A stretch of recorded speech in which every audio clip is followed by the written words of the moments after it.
Olá, eu sou Michel Alcoforado e esse aqui é mais um Causcast. Você já sabe que é o espaço de fritação de ideias do Grupo Consumoteca, que a cada 2 semanas traz um episódio novo para discutirmos comportamentos e tendências que têm feito a nossa cabeça. Hoje a gente vai falar mais uma vez de um tema que não se esgota, e graças a Deus, né? Porque se esgotar, ninguém aqui vai pagar os boletos.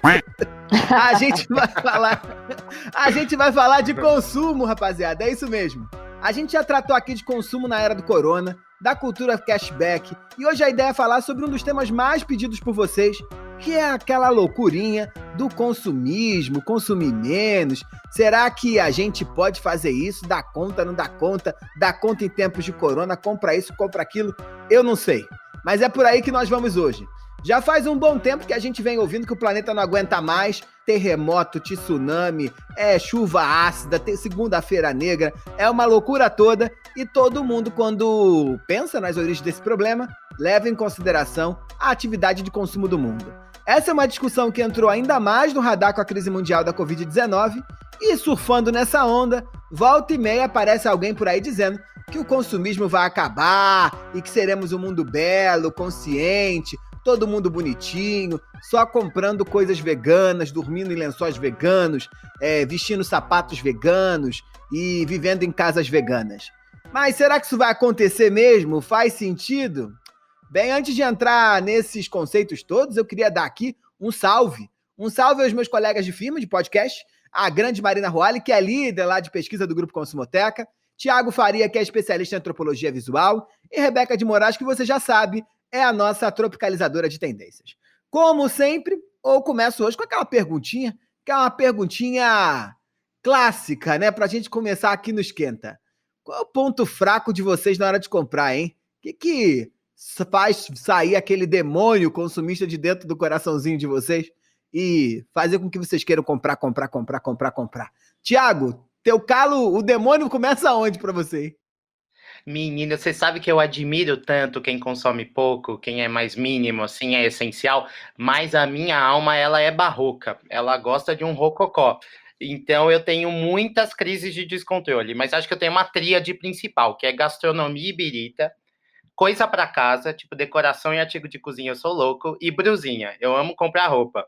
Mas eu melhorei demais, eu comecei a me auto-julgar, comecei a achar cafona o tamanho do meu armário, sabe? Mas tem mais coisa para comprar além disso? Ai, será? Carros e imóveis eu não compro. Carros, imóveis e joias, é. Marina Roale, você, hein? Nossa, eu fiquei muito pensando nisso aí, o ponto fraco, assim. Eu não consegui imaginar nada. Não que eu não seja consumista, né? Quem sou eu? Do áudio do descontrole. Mas sabe que uma curiosidade é que eu não posso. Agora, com a pandemia, isso foi freado, mas eu não posso passar numa banca de jornal, que eu tenho um sério descontrole. Eu tenho uma compulsão com revista, com coisa impressa, que eu vou comprando monte, assim. Eu tive que, em uma época da minha vida, começar a me proibir, assim, porque eu tava acumulando um tanto de revista em casa e eu sou aquela pessoa que vê aqueles almanaques especiais, edições de não sei o quê, que é uma diagramação bonita, e ali era bem, bem compulsão, assim.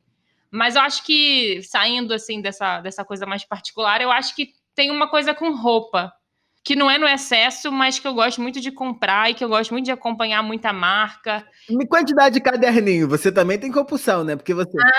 Caderninho, papelaria. Papelaria é um ponto fraquíssimo para mim. Moleskine é um negócio que aí compro em estoque. Moleskine, planner, Eu também. caneta, papelaria é um ponto fraquíssimo também naquele ciclo, mas eu fico bem nessa tríade mesmo, Michel, papelaria, roupa e revista. E você, hein, Rebeca? Não, tô aqui pensando, porque é difícil, né, Michel? Você podia começar com a mais fácil. Eu fiquei aqui também pensando, é meio engraçado isso, né? Eu já fui bem compulsiva por roupa. Mas, Michel, você sabe o que me pegou? E eu sei que é uma coisa que você, sim, é super early adopter, livro. Nessa pandemia, negócio da Amazon, que você dá 2 cliques e o negócio chega na sua casa Aquilo é do mal. em 3 horas. Pô, isso é do mal. A Amazon me tornou uma consumista por livros na pandemia. Mas uma outra coisa que é meio recente na minha vida é que eu de fato, né, virei uma Balzac, uma senhora, a véia dos gatos e tal, porque eu ando com um ponto fraco que é chá. Eu substituí chá por Que café. fase, amiga! Tiago, eu achei que ela ia falar por bebidas sério, borbulhantes, né? Não, gente, imagina. Não, eu tô numa fase Ayurveda, vocês nem sabem. Eu tô comprando chá doidado, assim, não pode passar na minha frente. E chá é um negócio que você não compra pouco, né? Tem que comprar um saco. Assim, você entra na minha casa tem chá para 10 pessoas que tomam 5 litros por dia. E eu moro sozinha, né, gente? Mas, enfim, é isso. Fralda geriátrica você não né? tá comprando, não. Cadeira de balanço, você já comprou? Não, mas obviamente também virei uma mijona, mas acho que é isso que vocês não estão querendo saber, né? Por enquanto eu consigo andar até o banheiro. Questão de tempo. Mas eu também, eu não sei, fiquei pensando quando eu vi o roteiro, a pergunta, eu acho que eu tenho essa coisa também da roupa, eu chego numa loja, eu gosto de uma coisa, eu quero todas, né? Pra não ter trabalho, e aí eu começo, minha vida é uma vida de uniforme, de roupa, né? Então, tipo, tem o uniforme da vez, chego na loja e compro todas, aquela mesma peça, de várias cores, para poder ficar usando, às vezes da mesma cor, inclusive, para poder ficar usando.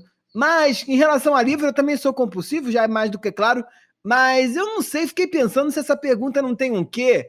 De muito boa parte das vezes a gente acha que o exagero está pautado na culpa, né?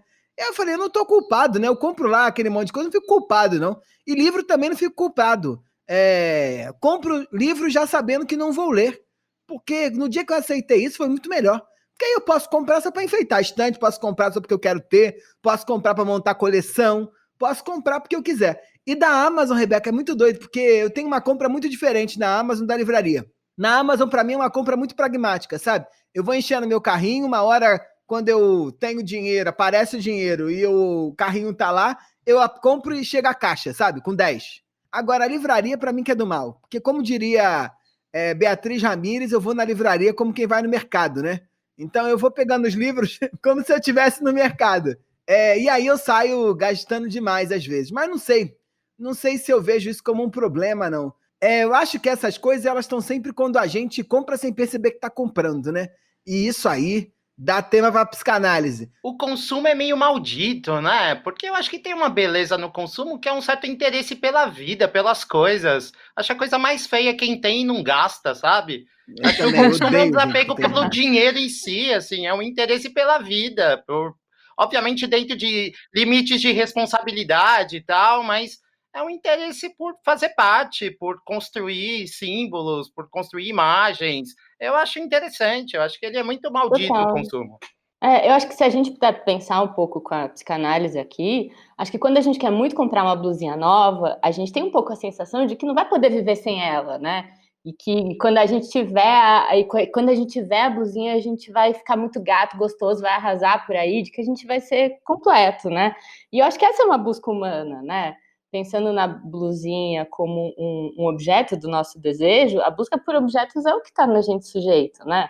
Quando o Freud, lá em 1920, estuda as fases do desenvolvimento do sujeito, que acontece lá na primeira infância, né, quando a gente está lá super dependendo da mãe, colado nela 24 horas por dia, chupeta, dedo na boca e tal, tem uma sensação de totalidade, né? Mas num dado momento o bebê começa a ficar sozinho no berço, ou perceber que a chupeta cai, que leva um tempo até que o peito da mãe aparece, ou que alguém pega a chupeta, lava e devolva na boca dele, ou seja, o bebê começa a perceber que tem um tempo entre ele ter o desejo pelo objeto e o objeto surgir. E é nessa fase que começa o desenvolvimento do pensamento, né, do entendimento que eu e o outro não somos a mesma coisa, mas é também quando começa a nossa aposta no futuro, né, e uma aposta de que, ok, eu posso não ser a completude, mas em algum momento eu vou poder ter essa completude. Enfim, não estou aqui justificando um consumo desenfreado, porque é claro que isso sim pode ser prejudicial, mas eu estou dizendo que a busca por satisfação a partir de um objeto faz parte do rolê mesmo, né? E é onde nasce, não sei se falo bobagem, mas a construção do tesão, né? É onde dá essa inclinação de pulso sexual mesmo, né? Que acho que é quase isso que eu trago de de tesão pela vida, de querer fazer parte, né? Psicanálise, depois isso é tema para outro podcast. Voltei para análise, estou na 15ª entrevista. Não começo a análise nunca, mas esse é tema para outro assunto. Vamos embora aqui, só para deixar muito claro que esse negócio do consumismo é um fenômeno 100% contemporâneo. A gente já sabe que a maneira como a gente se relaciona com essa relação de débito e crédito, com a relação de compra e venda, é uma coisa dos nossos tempos. Começou mais ou menos no século XVIII, né? Só para ficar bem claro aqui, tem várias explicações, vários teóricos que já pensam sobre isso. O Baudrillard escreveu lá um livrinho que chama Sociedade do Consumo. A gente também tem o Campbell, Colin Campbell, que escreveu um outro livrinho muito legal que se chama Ética Romântica e o Espírito do Consumismo Moderno. E de todos esses autores, sociólogos, filósofos e antropólogos, e até psicanalistas também, estão sempre preocupados em entender o que faz a gente consumir, ou o que faz a gente dar valor para essa atividade de uma forma que ela é mais do que só uma satisfação de uma necessidade básica, mas ela é também, como o Thiago colocou, um caminho de construção de um eu, um caminho de invenção da nossa realidade. O Campbell, ele diz um negócio que eu adoro, que ele fala que é um motivador fundamental do consumo, ele que é um sociólogo, é quando a gente começou a trabalhar essa ideia do papel da propaganda. Ele não fala propaganda, né? Mas dessa ideia do daydream, né? Como é que eu consigo sonhar acordado? Como a imaginação faz parte do meu processo de consumo? E como eu posso imaginar que com aquele produto, boa parte dos meus vazios, das minhas falhas e dos meus buracos serão supridos pela blusinha que eu tô comprando. O troço é doido, hein? Consumir é fascinante. E eu tô com o Thiago, assim, a gente consome para existir. Pois é. Acho que a gente tem que ter em mente que essa sensação de recompensa que o consumo traz é passageira, né? Essa satisfação, ela nunca é completa, ela nunca se encerra. Porque logo depois que você compra alguma coisa, você já está idealizando e querendo o próximo, né? Então, acho que essa lógica do consumo, e aí que mora o perigo ambiental sustentável, é que ela traz o descarte intrínseco, né? Porque é a forma da roda girar.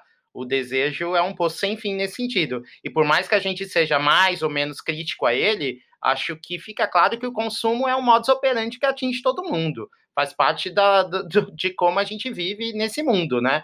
É muito difícil você encontrar pessoas que não estejam minimamente dentro dessa lógica. Eu acho que não é possível nem se viver, tenho a impressão. Tem um monte de autor que já falou sobre isso, como a gente estava falando. Isso não é um tema novo, mas algo que eu concordo contigo, eu acho que é compartilhado aqui por todo mundo, porque está um pouco na fala da Rebeca, da Marina e na tua também, Ti, que é essa ideia de uma visão bastante negativa que a gente foi construindo ao longo dos últimos tempos sobre o universo do consumo, como se esse fosse a última porta do inferno, né? Como se boa parte dos nossos problemas tivesse pautado nesse universo, culpa desse universo. E eu sempre brinco que não dá pra gente achar que consumo é ruim, querer ao mesmo tempo ficar festejando quando tem um crescimento do número de empregos, ou quando tem um crescimento da economia, ou quando tem um crescimento das oportunidades econômicas de uma nação. Porque consumo e produção, eles são dois lados da mesma folha de papel. Na medida em que você aumenta um, você tem que aumentar outro. Então, o problema não está no consumo, mas o problema está na forma como a gente produz também. Isso que a gente tem que olhar com muito carinho, isso que a gente tem que olhar com muito cuidado. Pois é, Michel, seguindo aqui aí as referências antropológicas, tem um antropólogo inglês, que é o Daniel Miller, que ele fala muito sobre esse papel da cadeia de produção nesse debate todo. Ele defende que a gente precisa cobrar que se produza menos, ao invés de focar só na ponta final da cadeia, né, que é o consumo. Então ele critica, sim, esse consumo desenfreado, mas ele traz aí para esse debate, a gente fica aí controlando se a gente compra menos ou se compra mais, mas e a produção? Quando é que a gente vai falar sobre produzir menos ou produzir mais? Não, acho que consumir muito pode ser um problema, mas produzir muito também é um problema, né? Infelizmente, a gente vive um modelo econômico em que produzir pouco é sinal de que a economia vai mal mesmo, como o Michel estava falando. Então, mudar a relação com o consumo abrange muita coisa. E pegando um gancho ainda do que o Michel estava dizendo, eu já participei de um monte de debate de moda sustentável, por exemplo, e tô meio viciada no sujeito que eu até vou falar mais dele depois no Joga na Roda, do Safe from Floor, que ele fala no livro, na verdade, essa ideia de que a gente, a partir do consumo individual, pode salvar o planeta, é um mito, né? Não se fala mais nisso porque não é verdade, né? Essa ideia de que as escolhas individuais do consumo é o que vão salvar o mundo não faz sentido, porque a gente vive uma dinâmica de recursos que é muito complexa, né? E que tem motivadores que são internos e que são também externos. E contudo, né, Rê, acho que fica muito borrada essa fronteira entre o que é consumo e o que é consumismo, né? Porque a gente fica aqui falando, e acho que é um discurso muito contemporâneo de ser mais consciente, mas como a gente está levantando, a questão do consumismo não está só dentro dessa resolução individual, né? Existe toda uma indústria, uma publicidade, uma lógica que alimenta isso, né? E aí, seja fazendo peça que vai estragar mais rápido, e aí você precisa necessariamente trocar, ou seduzindo a gente nesse loop infinito de propaganda, gerando novos desejos para que a gente consuma mais e mais. Então, a gente muitas vezes cria esse estereótipo de consumista como sendo uma pessoa muito diferente da gente, e acaba usando esse padrão para evitar fazer uma autoanálise mais criteriosa sobre o quanto a gente mesmo está consumindo, de que forma, com que grau de consciência, né? Ti, sabe que depois que eu comecei a fazer pesquisa, de fato, ir para campo e pegar, né, a gente trabalha muito com isso, né, de entender os critérios de consumo das pessoas. E aí que eu fui refletindo muito sobre o meu jeito de consumir e que eu fui tendo esse estalo de tirar essa tag de consumista do lugar comum. Né? Porque a gente acha que sempre consumista é o outro, né? Tem sempre alguém que consome mais, minha vizinha consome mais, minha prima consome mais. A gente está sempre num moderado ali.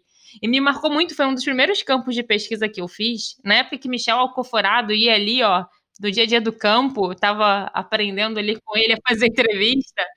E foi uma das primeiras pesquisas minhas na Consumoteca. A gente estava num shopping do Rio, Michel. Eu acho que era no Fashion Mall. Era um campo que a gente tinha que ficar com mulheres acompanhando várias entrevistas. A gente ia no Village Mall, a gente ia no Fashion Mall, a gente tinha que entender um pouco a rotina delas dentro do shopping, rotina de consumo e tudo mais. E aí eu estava tendo acesso a um grupo de pessoas que até então estava no meu início da pesquisa, eu nunca tinha tido na minha vida, era um outro jeito de organizar coisa, né? E era quando a gente brincava lá, que é o tal do classe A gargalhada, né? Que é aquela pessoa muito A, e a gente tinha que entender muito esse mercado de luxo, e aí a gente tinha que ver lá, aquelas mulheres que passam um dia no shopping. E aí eu lembro da gente sentar com uma menina para tomar café quando acabou ali a visita, e ela começou a falar, não, gente, mas eu não sou muito consumista. E assim, eu tinha passado o dia achando a menina consumista. E ela começou a falar da mãe, da história dela, e ela começou a abrir números para o Michel. Ela, não, porque minha mãe gastou 20 mil de cartão de crédito. E eu não chego... Isso em 2000 e lá vai a bolinha, 2014, né? Eu acho, assim. O meu cartão não passa muito de 10, eu sou muito consciente, eu ainda não troquei meu iPhone, eu acho que na época era o iPhone 6, alguma coisa assim. Ai, minha mãe já comprou o iPhone 6, eu ainda tô aqui, ó, o meu ainda tá bom, você não acha? E ela perguntava pro Michel, você acha que eu sou consumista? Aí Michel, não, claro que não sei o quê. Então, eu lembro dessas histórias, assim, isso me marcou muito, porque aí que eu fui entendendo o quanto que isso é relativo, assim, né, e o quanto que ela vai da realidade dela ali, né, do que ela pode, o fato dela entender que ela poderia gastar muito mais, ela não gastava, já colocava ela com esse senso de responsabilidade e moderação muito forte. E a gente sempre que fala de consumista, a gente imagina aquela coisa estereotipada da Val Machiori, mulheres ricas, sabe, aquela coisa, tipo, alguém ali... andando cheio de sacola de compra no shopping, mas é mais que isso, né? Ou então o meme da mulher do óculos Prada. Vocês acompanharam esse meme? Eu acho que a gente cai muito... Querida, isso aqui é um Prada. É um meme sensacional. A marca dele é Prada. Eu paguei R$1.200 só a armação. Ah, e tem o vermelhinho. Você já viu o vermelhinho? Yves Saint Laurent. Ai, R$1.700 só a armação. Tá, meu amor? Olha só, não tenho nada contra quem compra na 25 de março, não, tá? Mas só pra sua informação, viu, querido? Beijo pra você, amor de vida. Esse papel das marcas e também da maneira como a gente olha para o consumo do outro, como sempre quando um consumo errado, né? Certamente, sei lá, alguém que pensa, putz, olha quanto livro Michel compra, ou olha quanto chá a Rebeca compra, ou olha quanta blusinha Thiago compra, ou olha quanto Moleskine você compra, nessa hora tá pensando, essa gente é consumista. Mas a gente sempre olha que o consumo do outro é um consumo que não nos faz sentido, por isso ele tende a ser errado e por isso ele tende a ser visto com maus olhos, né? A gente nunca acha que o nosso consumo é errado, que o nosso consumo não é certo, que o nosso consumo está fazendo ali impacto negativo para o meio ambiente. Porque a gente compra aquilo que a gente acha que precisa ser comprado. Até aqueles que sofrem com os problemas do consumismo, tomam bolinhas aí, precisam cuidar desse negócio de maneira muito clara, eles demoram a entender que estão no erro, né? Ou que estão sofrendo, que estão diante de um problema. A gente tende a achar que compra aquilo que precisa sempre, porque a partir das nossas necessidades, das nossas falhas, dos nossos buracos e dos nossos contextos sociais. Eu me lembro bem dessa entrevista, Marina, e foi engraçado porque era uma menininha jovem, assim, né? E ela era Fashion Mall Black, sei lá, ela tinha o cartão de fidelidade do Fashion Mall e ela era riquíssima. E ela achava que ela era super classe média, que era algo muito, muito comum no Brasil. Já discutimos isso aqui outras vezes, mas ela era muito classe média. Assim, eu compro pouco, eu compro sei lá o quê. E isso é muito interessante, isso é muito legal mesmo. Mas vamos aqui seguindo. A gente não pode deixar de lembrar que essa ideia desse consumismo nos últimos tempos, ela gerou um movimento aí, ali em Pinheiros e na Vila Madalena, dos hipsters e da Santa Cecília, agora para fazer uma homenagem à Rebeca, os hipsters fazendo uma ideinha aí de que não estão querendo comprar, né? A Maricondo, né, virou celebridade, celebrity para tudo quanto é lado, joga fora, organiza, circula energia e manda para não sei quem e se livra desse troço. A gente vê aquele documentário que bombou também, Minimalismo, lá no Netflix, que eu acho um porre, acho sem graça, acho sempre que o minimalismo é uma casa que falta coisa. Imagina entrar numa casa e tem um apartamento, sei lá, de 700 metros quadrados, a sala é gigantesca, tem um sofá. Aí fica aquele vazio. Eu acho isso uma palhaçada. Eu sou igual ao Thiago, eu sou do maximalismo. Eu gosto de quanto mais flu-flu, blu-blu-blu, cadeira. Eu queria ter uma sala dessa para ter 40 sofás. Se na sala dessa eu tenho um sofá, não faz nenhum sentido. Imagina, a casa de rico se define por isso. Mora uma pessoa sozinha, né? Ela tem 12 sofás dentro de casa, 13 cadeiras. Aí a pessoa mora num apartamento desse para ter um sofá? Pelo amor de Deus, né? Vai morar num quarto-sala daqueles ali que tem na Consolação agora, que é 12 metros quadrados com brinquedoteca, ticoteca, tecoteca, tecateca, que aí não precisa ter esse trabalho. Esse banco de conteúdo, documentário, podcast, que problematiza, né, a nossa relação com o consumo, mostra que esse é um caminho. Mas a gente não sabe se esse é o único caminho possível. Eu acho que esse é um tema super importante aqui para a gente debater hoje.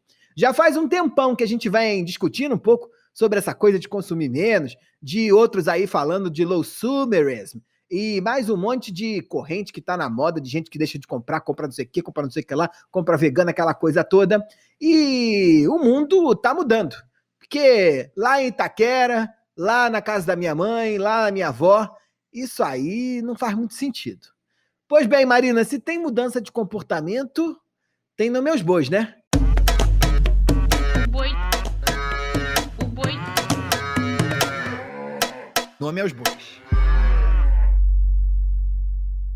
Michel, o nome aos bois de hoje é consumo autoconsciente. E o que é isso, né? Em um mundo onde a gente está sempre vigiando o consumo do outro, problematizando o consumo do outro, o consumo autoconsciente ele é quase que uma forma de despertar para esse nosso próprio consumo, né? Uma lente para a gente botar ali um espelho e fazer a gente refletir no que de fato a gente está comprando, o que a gente está usando dentro da nossa casa. E é muito importante frisar que a gente não está falando aqui daquele consumo associado ao meio ambiente, ao ecologicamente correto, a esse consciente que é alguém motivado a pensar no mundo, no planeta, para melhorar. É uma coisa mais egóica aí mesmo, é eu comigo mesmo e como que eu entendo essa minha relação com as coisas. Então a gente sai desse lugar binário do consumo, onde existe um tipo de consumo super certo ou errado, e começa a refletir o que está conectado com a nossa vida, né? O que esse meu consumo tem que refletir sobre a forma como eu enxergo aqui a minha existência no mundo. Então, o grande X da questão é que nesse processo de autoconsciência, a gente tem muitos tropeços, né? Não é uma coisa linear, ele é uma montanha-russa. Vou dar um exemplo aqui pequeno, mas quem nunca viveu? Um dia você está lá muito focado num propósito, refletindo muita coisa, e você super embarca num consumo de comida, por exemplo, de uma marca de slow food orgânica, com ingrediente selecionado, plant-based, cheio de história, cheio de narrativa, cheio de propósito, que você fala, nossa, isso aqui reflete quem eu sou e como eu consumo no mundo. E aí passa 2, 3 dias, você cai nas carras de um junk food no iFood, pede aí um hamburgão num McDonald's da vida. Isso é uma contradição, né? Porque essas duas coisas que você escolheu consumir refletem cadeias de produção, refletem narrativas diferentes. Mas essa mesma contradição, a gente vive não só na comida, a gente vive quando a gente compra roupa, a gente vive quando a gente vai mobiliar nossa casa, a gente vive ela o tempo inteiro. Então é muito delicado quando alguém surge aí, de vez em quando, aí, anunciando o movimento e falando que a gente vai ser o preto ou branco, né? E que a partir de agora vai ser todo mundo ultra consciente para um lado ou para o outro. Então, o ponto aqui é que, apesar dessas oscilações de padrão, a gente está refletindo mais. E é por isso que tem tanta contradição e muitas vezes uma marca, um cliente, quando contrata a gente para fazer pesquisa, fica querendo um sim ou não, ou entender por que um consumidor que às vezes é muito, digamos assim, ecológico na compra de sapato, de repente, para ele comprar móvel para casa dele, ele não está nem aí para a cadeia de produção e ele compra o mais barato e compra em volume, porque essas contradições fazem parte. Mas a gente tem que reconhecer esse movimento aí, onde as pessoas estão refletindo e estão negociando mais o que elas estão botando aí para dentro. Então não é muito bem esse jogo de comprar muito, comprar pouco, né? Muito esse negócio eu preciso diminuir, né? Mas vai ficando muito claro que esse papinho aí do menos é mais, tô abrindo mão, tô com mão, é da bolha de Pinheiros, né? O povo lá que fica ali na Lisboa com a Arthur de Azevedo na esquina esperando ficar em pé para tomar o café, que tá preocupado com esse jogo, né? Esse papo de menos é mais, ele é muito bonito, né? Ele soa politicamente correto, mas na prática a coisa é muito mais complexa, né? E é por isso que quando a gente vai ver, às vezes, um documentário desse que prega o minimalismo, igual você falou, esse da Netflix, eu também vi, me decepciona um pouco, porque eu acho que fica numa coisa rasa, como se a solução caísse numa coisa estética quase, né? Que a casa com um sofá só, ela é a melhor casa, ele é o correto, é a pessoa mais consciente. Então a gente cai um pouco naquela ideia. É perigoso a gente cair naquele estereótipo do minimalista, que é a pessoa que tem aquela casa branca, nórdica, né? Aquela decoração escandinava, que usa roupa lá Steve Jobs, né? Que só usa a mesma combinação de roupa. E aqui é muito mais sobre a gente entender o que faz sentido para você, inclusive na sua casa, depois que você compra um objeto. Às vezes você pode ser uma pessoa baita maximalista, o seu senso estético é do over, é do muito, mas isso não quer dizer que você compre e seja muito mais consumista do que alguém aí que anda todo de branco, se dizendo o minimalista do momento, sabe? É mais um pouco repensar essa relação que você tem. Enquanto a gente conversava sobre esse episódio, a gente ficou refletindo muito nessa relação do consumo e o que a gente ia trazer aqui para a gente não cair em algum lugar muito, muito perigoso. E aí essa ideia de consumir menos, ela mostra o incômodo e me parece que essa problematização do consumo tem uma relação direta com o excesso de estímulo. O ponto que a gente está trazendo aqui, que é menos essa coisa estética, porque o estético pelo estético você cai num perigo de cair numa fórmula ou num número do viver com menos possível, que nem eu quando pirei com o armário cápsula e achei que eu tinha que me enquadrar num número para aquilo funcionar para mim, mas refletir mais o que funciona para você. E dentro desse pacote está menos uma coisa quantitativa e mais você garantir que a sua relação com as coisas seja saudável. Então, autoconsciente está nisso de refletir como eu me relaciono com os meus objetos, como eu me relaciono com as minhas coisas. De repente, eu posso ter uma coleção de uma coisa, mas se essa coleção me traz um bem-estar, faz sentido com a minha identidade, eu vou permitir isso. Então, como reflexo aí no mercado e no mundo, a gente vê um movimento de livros de autoajuda, desses documentários aí que você falou, que não é só sobre comprar menos, mas é também sobre organizar a casa. O boom do mercado de organização nos últimos anos foi enorme, porque tem essa coisa esse discurso do beleza, eu posso ter muita coisa em casa, mas o que eu tenho eu uso, ou o que eu tenho me representa. Então a gente tem um monte dessas séries aí de personal organizer que fala que você tem que se relacionar melhor com os seus objetos, ou a Marie Kondo lá que manda se abraçar a blusa, se a blusa te passar uma energia, você fica com a blusa, senão você bota para dar. Então é muito isso de ver o que faz sentido e menos quantidade. A gente percebe muito essa tendência, né, Ma, de personalização dessas correntes de consumo. Acho que desde 2018 a gente começa a notar uma história de um movimento cada vez mais disso que você está falando, né, de expressão pessoal, onde o consumidor é mais criterioso na forma de consumir e buscar a sua própria metodologia, entre aspas, né, para esses movimentos de consumo. Então, o que me interessa, o que faz sentido, que bandeira eu quero levantar. Então eu posso, por exemplo, encher minha casa de coisas, mas comprar tudo no brechó ou numa loja de produtos de segunda mão. E isso me faz tão igualmente consumista quanto sustentável. Então acho que o menos é mais realmente diminui essa concepção do entendimento da lógica política do consumo, né? E eu acho que é um jeito, dessa forma, da gente continuar consumindo, mas com sua linha de crenças, e que tira, a partir daí, eu acho que a gente falou muito disso, aquela pequena culpa que fica intrínseca ao movimento do consumo, né? Então, acho que a gente vai se adaptando a essas iniciativas, a essas lógicas, para a gente ir se apaziguando, obviamente que sem abrir mão de uma consciência política e tudo mais, mas entendendo que o fenômeno é mais complexo e dá para consumir sim, e dá para ser sustentável sim, dentro da mesma sentença e da mesma atitude. Pelo que vocês estão falando, então, eu posso ter uma casa aí cheia de quadro, abarrotada de livros, que não tem problema, né? Desde que seja dentro dessa ideia do consumo autoconsciente. Isso mesmo, Michel. Acho que o consumo dessa forma que a gente está trazendo aqui é muito mais sobre alguma coisa que você identifica como importante naquele contexto de vida, no seu contexto de vida, do que um guia do que é ou não ser consumista. Isso não é relevante nessa narrativa que a gente traça aqui do consumo autoconsciente.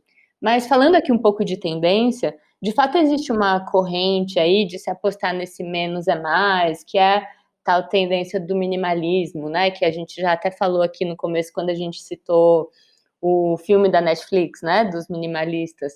Acho que o minimalismo como um movimento, eu acho interessante de observar essa tendência, porque ela propõe uma relação ética, mas também estética com o consumo, né? Eu acho interessante reparar que quando a gente fala em ser minimalista, nesse sentido da tendência, isso tem uma cara, né? É usar preto, branco, aquelas cores lidas no mundo ocidental como neutras, né? E acho que vale pontuar que é uma leitura ocidental das cores, né? Essa estética do cinza, da madeira, de incorporar plantas, talvez. Se a gente for pensar no minimalismo na África, por exemplo, eu acho que do ponto de vista estético isso não faria sentido, porque para os africanos as estampas são básicas, né? E misturar a estampa é parte de uma beleza que é do dia a dia.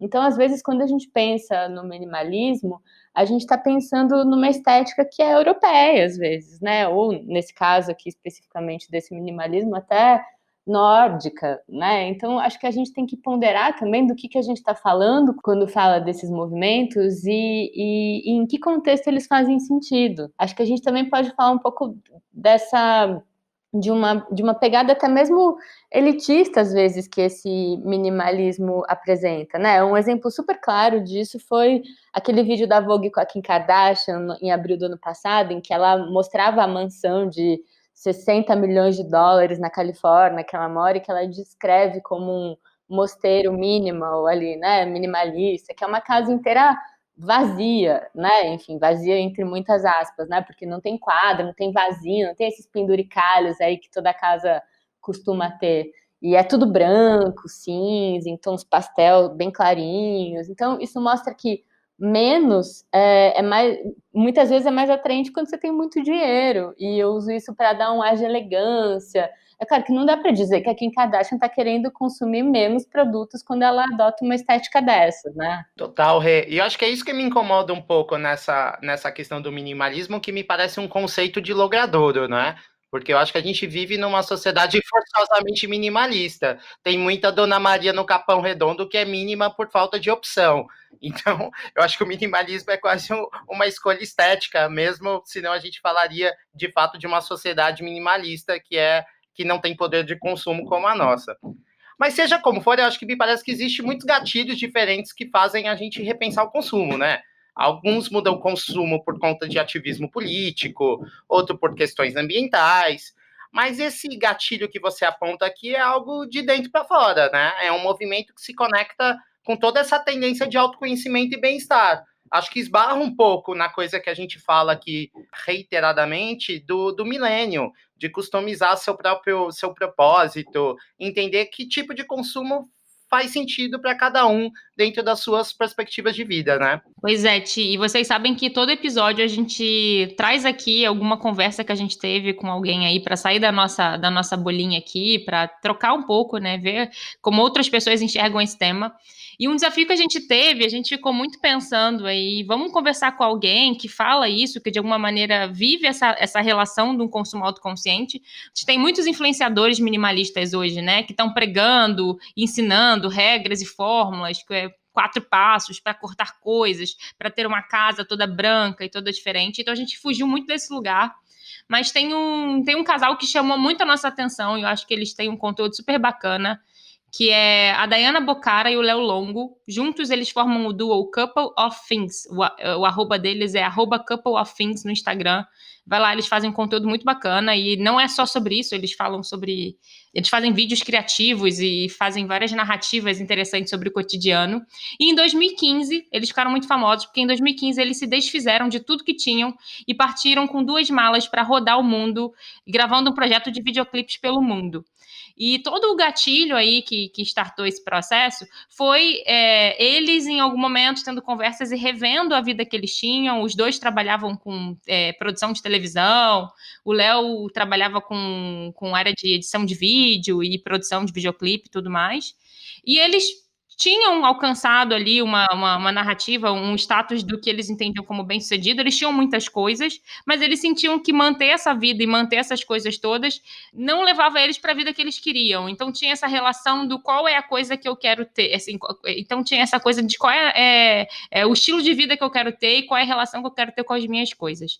Então eles começaram a repensar essa relação com o consumo, e desde que eles voltaram dessa viagem, eles sentiram que podiam viver com menos. Então hoje eles pregam e eles falam muito desse estilo minimalista, mas é esse minimalista que não cai aí nesse lugar do estético, mas é uma coisa muito relacionada com escolha, e algo que eles relacionam muito com uma busca por felicidade. Então vamos ouvir aqui um pouquinho da troca que a gente teve com eles.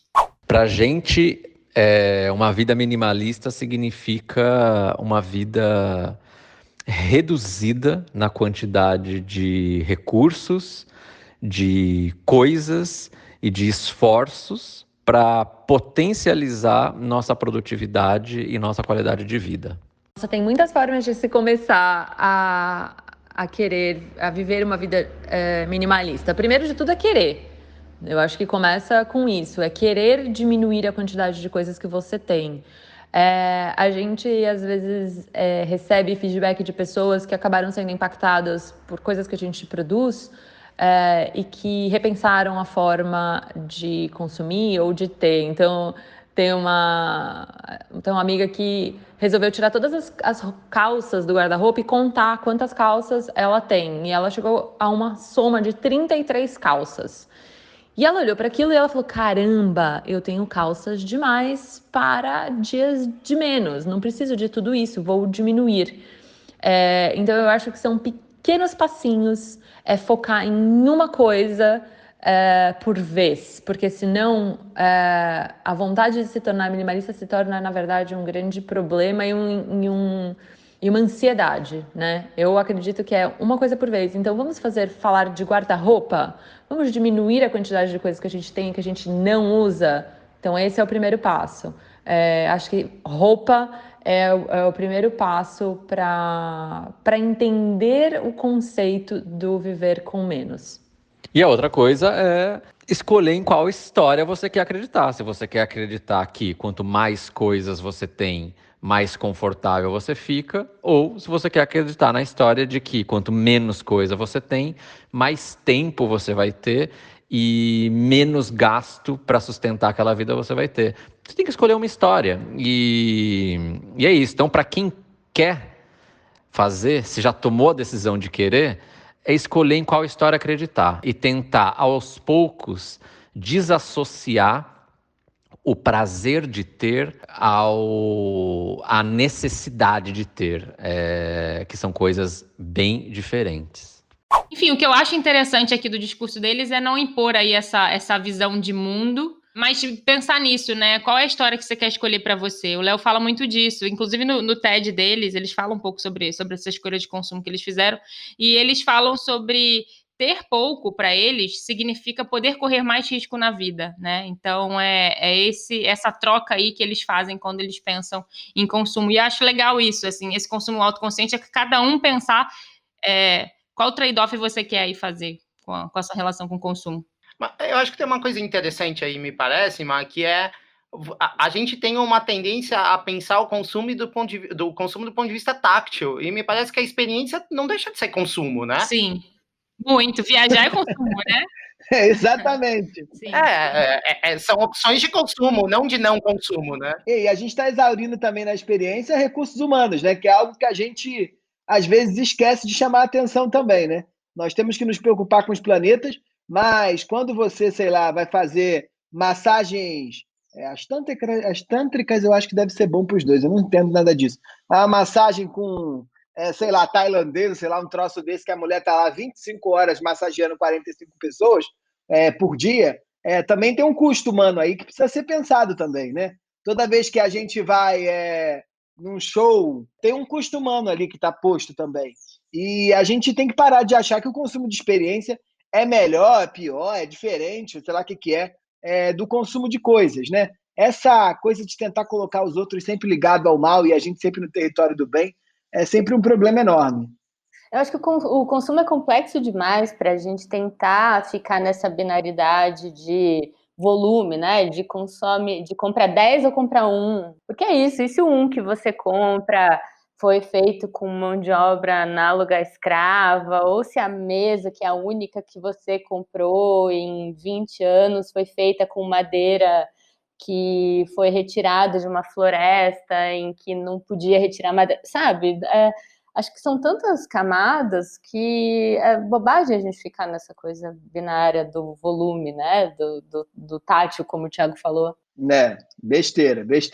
E a gente não pode esquecer também que essa coisa de consumir menos, e quem consome menos é mais feliz, porque vive com pouco, e aí tem menos amarras sociais, não tem um custo de vida tão alto, pode viver com mais versatilidade, com mais capacidade de mudança e transformação, ela está diretamente atrelada ali, é uma questão de classe muito forte, né?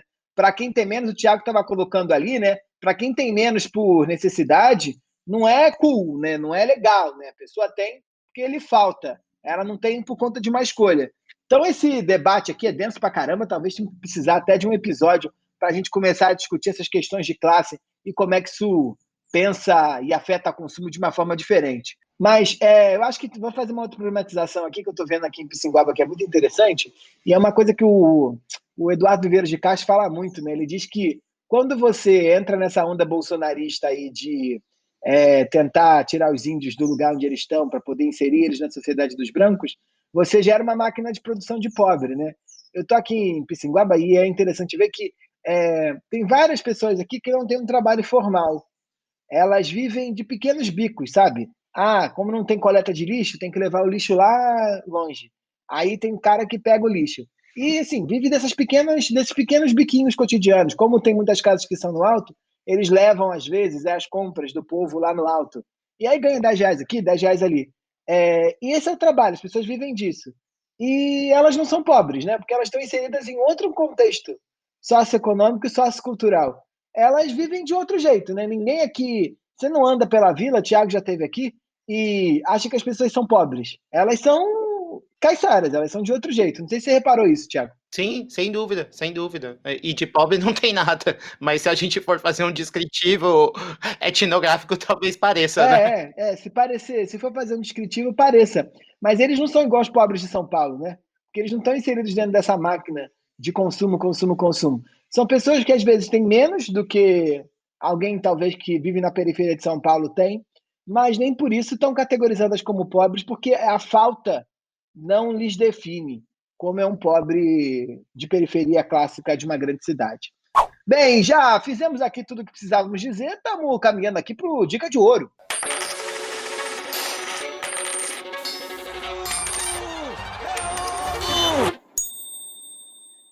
E na Dica de Ouro de hoje, a gente vai ficar atento aí como é que os consumidores estão relacionados a essa nova questão e estão relacionados a esse novo universo. As marcas já começaram a pensar nisso também, né, Rebeca? A Dica de Ouro de hoje que você traz aí, fala um pouco disso. Pois é, Michel, a gente ficou aqui pensando, né, como o que uma marca deve fazer se quer adotar um posicionamento e um discurso minimalista no Brasil. Acho que tem uma coisa importante, claro, que é entender o quanto você, como marca, tem potencial para entrar nesse discurso do ponto de vista de produto, de produção, de quem você é, DNA, porque não é algo sobre adotar isso como uma questão de comunicação, né? Você não pode simplesmente dizer que você é minimalista e usar isso como um conteúdo para vender produto. Acho que isso faz muito mais sentido se você, de fato, é uma marca que tem a ver com isso, que faz sentido, que isso faz sentido dentro do seu DNA, né? Acho que para conseguir tropicalizar essa ideia, a primeira coisa é não ficar presa nos estereótipos, né? Quando a gente pensa no universo de consumo, acho que poucas marcas nacionais valorizam esse discurso de menor consumo de uma forma que seja brasileira e, de fato, honesta. A gente precisa aqui de um minimalismo com menos estética e mais discurso, né? Tem um livro de marketing que eu acho que pode ajudar um pouco a gente a pensar nisso tudo, que é aquele Sistema de Estratégia, do Rodrigo Rocha, que ele traz um sistema de 4 E's para que as marcas se inspirem e construam um ecossistema que seja eficaz para atrair esse mercado minimalista. Então, ele fala que esses E's são elegância, eficiência, eloquência e êxito. Então, a elegância é aquela beleza que seja eficaz e simples. A eficiência traz essa ideia de praticidade, de resolver alguma coisa, um problema do consumidor de fato, como a gente costuma dizer aqui nos departamentos de marketing, né? É resolver esses pain points do cliente. Já a eloquência é essa habilidade de comunicar bem e com poucas palavras. O êxito, obviamente, é chegar em um resultado a partir de tudo isso. Acho que aí a gente já tem um começo de um caminho, né? E dado toda essa problematização que a gente fez aqui, debatendo esse consumo autoconsciente muito além aí dessa coisa do ter muito ou pouco, a gente tomou liberdade de fazer um puxadinho aí na teoria do Rodrigo Rocha e adicionar os nossos 4 E's aqui, que são coisas que a gente deve evitar quando a gente está falando desse lugar aí do consumo também, né? Tem um pouco do que fazer, mas acho que a gente tem que ficar muito atento ao que não fazer, que é fugir o estereótipo, a estética, a expectativa e a estagnação. O estereótipo é sobre evitar achar que o consumo, de alguma forma, passa por um processo mais individual, que ele tem uma cara única, então você tratar esse consumidor do pouco, esse consumidor que reflete como um jeito só, como um gosto só. Estética é o que nos faz entender que tem outras narrativas visuais possíveis, principalmente brasileiras, muito isso do que a Rê trouxe. A pessoa que usa estampa, ela pode estar dentro do patamar ali do básico, né? A gente não ficar ali muito no eurocêntrico. Tem a expectativa, que é sobre não delimitar um tipo de comportamento específico sobre esse público, porque a gente cai em oscilações, a gente cai ali em contradições, ali como a gente falou, ele não é um processo linear. E por fim temos a estagnação, que é um lembrete para que as marcas entendam que esse perfil de consumidor, assim como outros, está em constante mudança, né? A gente está sempre revendo a nossa relação, reentendendo, então não dá para a gente achar que funcionou desse jeito, ou funcionou com a marca tal, e eu vou copiar aqui e vou levar para a minha também, porque isso é muito mutante, é um mindset que está aí, relação com o consumo, ela está em constante transformação, não tem como isso ficar diferente. Putz, olha, o papo hoje foi bom demais, e ainda bem que consumo não se esgota para a gente continuar pagando nossos boletos, né? Graças a Deus, graças a Deus. Dado que demos nossos recados, vamos ao que interessa. Chegou a hora do Joga na Roda.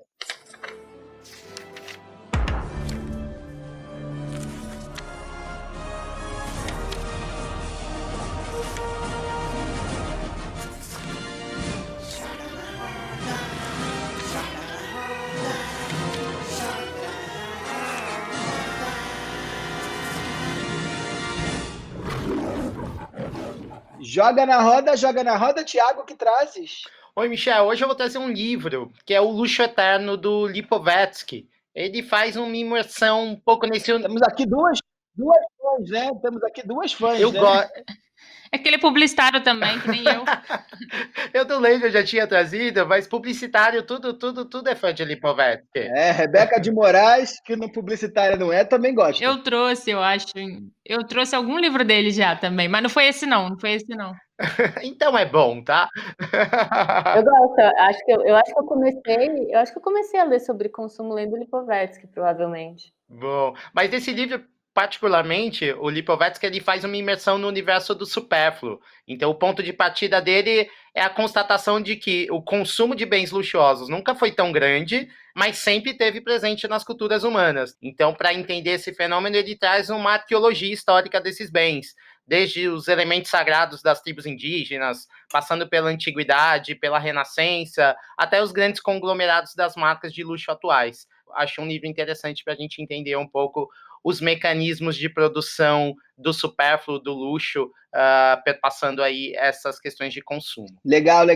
Rebeca de Moraes, que trazes, hein? Então, Michel, eu já falei dele um pouco e vocês me perdoem se eu já tiver dado essa dica, mas, enfim, ouvinte, se você já me ouviu dando essa dica e não considerou ler esse livro, considere agora, considere essa uma segunda chance para você ler esse livro, que é o Nós Somos o Clima, do Jonathan Safran Foer. O cara é um romancista, então ele escreve vários textos em torno da crise climática e de como a gente está lidando com isso, mas como ele é romancista, os textos são muito bons. E são textos que aparentemente desconectados, enfim, ele vai em cada texto aqui do livro para um lugar, mas acho que é tudo para dizer um pouco sobre como que a gente está. Acho que tem uma questão de linguagem aí que a gente erra quando fala de como a gente está tratando o meio ambiente, até mesmo como a gente está tratando o consumo. Ele fala muito sobre a diferença entre você saber o que está acontecendo e acreditar no que está acontecendo, do ponto de vista da destruição do clima, né? Então, é um puta livro, eu acho que mexeu muito comigo. Ele coloca de uma maneira muito interessante tudo isso que a gente está vivendo de um jeito tão forte nos últimos tempos, e eu acho que tem um pouco a ver também com o que a gente estava falando sobre como a gente está tratando o consumo aqui, falando do consumo nesse episódio. Indico demais, puta livro. Marina Roalli, hein? Olhem, hoje eu fugi aqui da saga documentário, mas não consegui fugir do autores publicitários. Minha dica de hoje é o livro O Sistema dos Objetos, do Jean Baudrillard. Acho que você até citou um outro livro dele aqui. Chatíssimo, né? Chatíssimo. Cara, eu acho esse livro super... Me marcou muito na faculdade, que estuda publicidade. Você sabia, comunicadores adoram isso. Tem muitos esses estudos de consumo, né? Aliás, eu tenho uma curiosidade enorme, porque as pessoas que fazem publicidade são sempre aquelas que também mega problematizam o consumo, então eu não sei por que a gente escolhe esse sofrimento aí, entrar nessa seara, porque chega lá no segundo, terceiro período de publicidade, está todo mundo problematizando ali o capitalismo, sendo que a gente está bem no cerne disso. E esse livro do Baudrillard, eu lembro que ele falava de uma coisa que era a lógica do Papai Noel, e ele fala um pouco dessa nossa relação entre o quanto a gente é influenciado pela propaganda e o quanto não é, e o papel dos objetos. Me trouxe aí despertar para várias coisas que foi interessante. Fala muito de semiótica também, a relação dos objetos com semiótica, mas para quem curte o tema, vale a leitura. Muito legal, muito legal. Olha, a minha dica é uma dica de uma antropóloga que eu gosto muito, que é a Fátima Portillo. A Fátima, desde o doutorado, se não me engano, há muito tempo, já vem pensando essa questão do consumidor green e da entrada do discurso da sustentabilidade dentro das formas de consumo. A Fátima tem um livro que se chama Sustentabilidade Ambiental, Consumo e Cidadania. E ela tenta entender um pouco como esse impacto ambiental dos padrões de consumo, ela tenta entender um pouco como o impacto ambiental mudou os padrões de consumo nas sociedades modernas. Então, quem quiser saber como é que consumo, sustentabilidade se misturam, de um ponto de vista antropológico, eu acho uma ótima pedida. Bem, se já jogamos na roda, tá na hora do Manda Zap. Manda Zap, Thiago Faria, quer godar? Tem Zap? Temos Zap. A Júlia Ferraz nos mandou um inbox lá no caos.cash sobre o episódio de Êxodo Urbano, e ela disse que no início da quarentena ela pensou que ia se mudar para muitos lugares e realmente acha que a vida fora de São Paulo pode ser bem boa, mas ainda não conseguiu. Quem sabe nos próximos anos ela afirma: eu dou a maior força, Júlia, eu acho que faz todo sentido. Faça esse movimento na sua vida. Você tá com vontade de ir embora de São Paulo? Menina, eu comprei um terreno na Serra. Mentira! Sério. Proprietário, hein? Agora não tá nem um dos dois tá pago. Agora eu sou um duplo endividado, na verdade, que chamam. Por enquanto só dá para cortar grama e acampar, mas comprou. Olha só, o Thiago vai ser expulso desse episódio e vai perder a carteirinha de millennial dele, porque até onde eu sei ele já tem um apartamento e um terreno. Tá pegando mal pra gente aqui. Ele tá virando baby boomer. Rebeca de Moraes não precisa, né? Porque Rebeca de Moraes tem um sítio que é uma fazenda, né? Temos a área rural da família, né? Marina, recebeu o zap? Recebi mensagem da Lorena Alvernaz, que comentou lá no nosso Instagram sobre o episódio 44, né, que a gente falou da cultura cashback. Ela disse que adorou esse podcast e tá no time que tá que nem eu, né, que precisa de um consultor para organizar aí os aplicativos onde tem dinheiro, toda essa coisa aí, porque ela é bem preguiçosa. Tô no time da Lorena. Obrigada pela sua mensagem, Lorena. Beijão. Putz, muito legal, muito legal. Olha, eu queria dizer aqui, se você quiser mandar mensagem, pode enviar para o @caos.cast, mandar um e-mail para o consumoteca@consumoteca.com.br e as cartinhas de Moraes, Rebeca de Moraes, o que faz? As cartinhas de Moraes. As cartinhas de Moraes podem ser virtuais, gente. Bem, com cartinhas de Moraes ou não, vamos aqui fechando mais esse episódio. Moraes, Rebeca de Moraes, beijos Moraes para você. Um beijo, ouvinte. Thiago Faria, proprietário, duplo proprietário, tchau. Aê, publicitário. Um grande beijo, pessoal. Consumam com consciência, mas consumam. Eu acho engraçado vocês falando da fuga pra montanha, que eu tô esperando o meu dia, que eu vou falar, gente, vim pra civilização. O meu movimento vai ser inverso. Eu vou falar, gente, hoje eu tô aqui, né? Quando eu chegar na civilização, já vai ter saído de moda, né, esse negócio. Vou estar atrasada. Marina, beijos. Você que lançou essa tendência quando nem era tendência, né? Beijo. Pois é. Beijos caóticos. Eu vou aqui mandando beijos enormes para vocês, sem antes não deixar de lembrar que esse podcast é uma produção de Beatriz Quezado e Marina Roale, e a edição fica por conta do grande Wesley Xavier. Besitos! Até!